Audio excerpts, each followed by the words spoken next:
Hello, inilah antara sebab kenapa highway tiba-tiba jam. Sebab orang suka pancung dari lane kiri terus ke lane kanan. Dia merge lane dengan salah dan berbahaya. Masih ramai lagi tak faham cara untuk merge lane dengan betul. Jom saya tunjuk macam mana. Sekarang saya berada di highway NKVE, nak exit ke kanan menuju ke Kuala Lumpur, Damansara. Sebab tu saya menggunakan signal kanan untuk exit ke kanan. Dan kalau korang perasan, signboard ni menunjukkan satu anak panah saja. Maksudnya, kita kena pandu satu lorong saja. Dan jangan pandai-pandai buat 2 atau 3 lane. Walaupun lorong ni nampak besar. Sebab apa besar? Sebab nak accommodate muatan lori yang panjang untuk buat turn yang tajam macam ni. Unless ada garisan putus-putus macam ni, barulah 2 lane. Dan untuk lorong ni, saya suggest untuk tambah signboard yang clear dan mudah faham macam ni.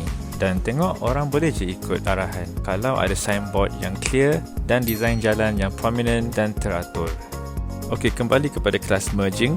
Pastikan kita ikut saja lorong kita dulu. Jangan terus gopoh masuk ke lane utama. Nampak tak ada solid line tu, kita tak boleh lintas dia dulu. Gunakan merging lane ni sepenuhnya untuk pick up speed supaya kita boleh match speed kita dengan highway. Barulah kita boleh merge dengan selamat dan flawlessly tanpa mengganggu trafik di jalan utama. So, tahniah dah pandai merge dengan betul. So, drive safe and be kind. Bye!